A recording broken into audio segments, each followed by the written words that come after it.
Lelaki yang memenggal kepala ibunya dalam kejadian di Kampung Baru Pasir Penambang, Kuala Selangor semalam melakukan perbuatan itu ketika mahu meminta wang untuk membeli dadah. Pasang suami isteri maut ditetak anak kandung di Kampung Kemahang, Hulu Benta Lipis kira-kira 10.30 malam tadi. Suspected drug offenders have been arrested in a major operation carried out over 5 days. The youngest is a 17-year-old Singaporean girl. Officers from the Central Narcotics Bureau also recovered more than 6 kilograms of heroin and over 20 kilograms of cannabis.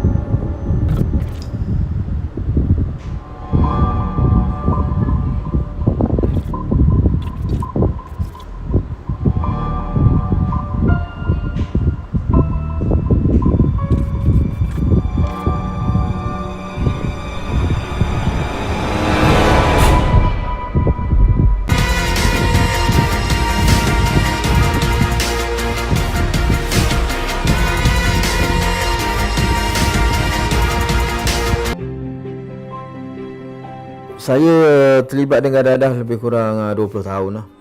20 tahun di mana bermacam-macam jenis dadah yang saya ambil lah sebenarnya.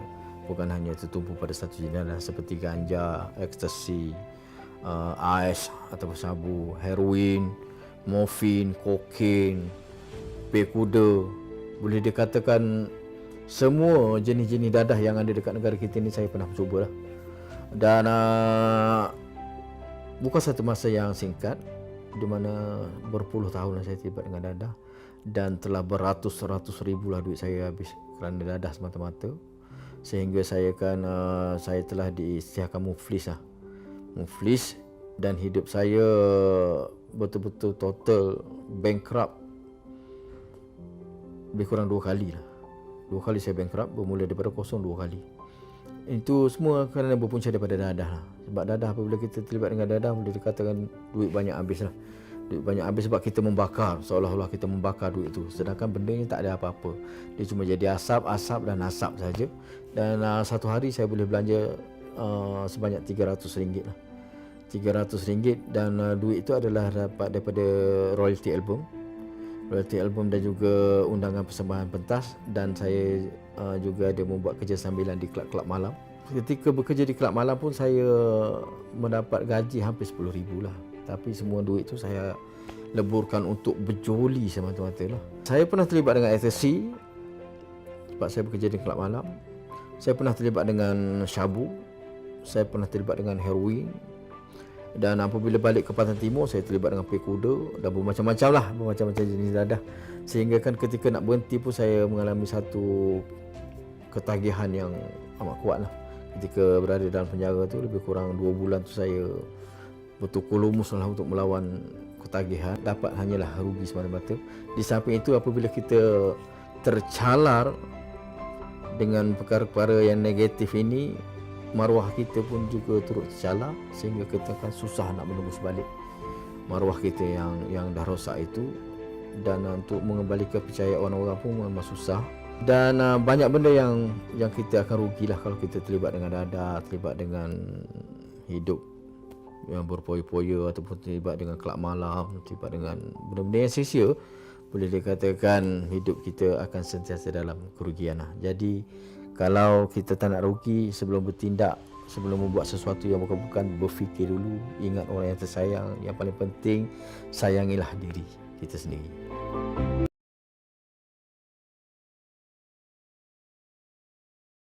sintetik meningkat secara mendadak sejak 2017. Ia dapat dilihat pada kadar 69.8% pelatih yang dirawat agensi anti dadah kebangsaan AADK didapati mengalami ketagihan dadah sintetik, manakala selebihnya heroin. Antara jenis dadah ATS yang banyak disalahgunakan di negara kita adalah pil kuda atau yaba, ekstasi dan amfetamin atau dikenali dengan nama jalanannya sebagai sabu, ais dan batu.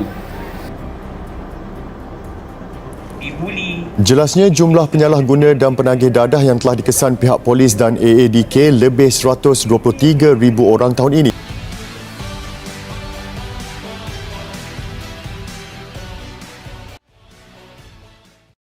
Yang melibatkan perubahan struktur otak disebut sebagai extended amygdala.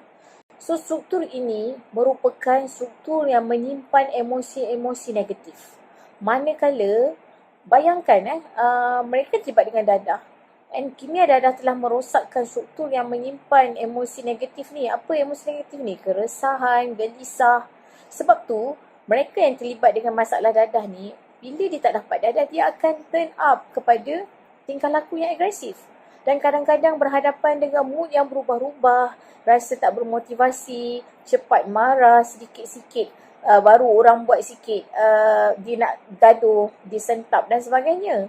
Kerana apa? Dia bukan sengaja begitu, tetapi kimia dadah tu yang menyebabkan kawasan tersebut terjejas dan menyebabkan mereka bertingkah laku begitu.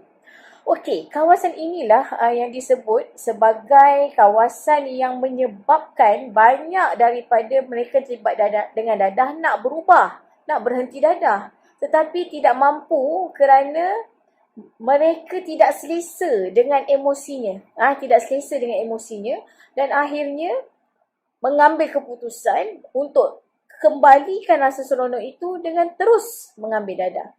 Jadi, kenapa kita katakan tadi, masalah orang terlibat dadah ni susah nak berhenti.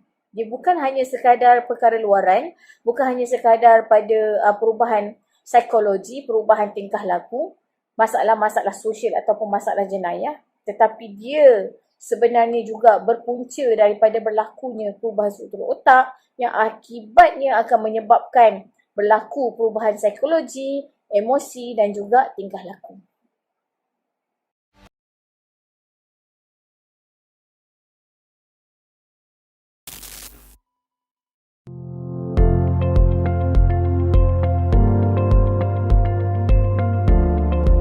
Yang pertama, riadah. Lakukan aktiviti riadah dan juga aktiviti sukan untuk mengelakkan diri kita daripada terjebak daripada penyerang dadah. Jom. Yang kedua, pilih orang yang sesuai dan juga tepat dalam menyelesaikan masalah kita. Contoh seperti ibu bapa, rakan sebaya dan juga adik-beradik. Kena ingat ya, ibu bapa kita juga pernah melalui zaman remaja. Yang ketiga, sentiasa bersikap positif. Even kita berada dalam circle yang negatif, sekurang-kurangnya kita boleh bertahan ketika kita berada dalam masalah. Yang keempat, sentiasa mengamalkan komunikasi yang sihat sesama keluarga dan juga rakan sebaya. Yang kelima, sentiasa berhati-hati dalam pergaulan kita.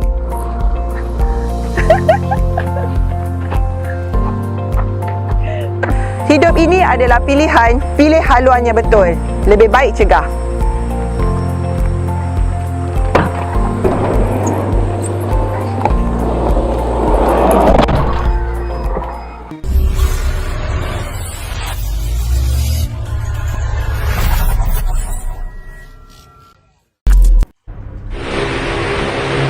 We hate drugs. We hate drugs. Say no to drugs. Drugging for one time will ruin your lifetime. Don't let drugs take control. Save life. Save life. Drug. Save life. Save life. I like hugs, not drugs.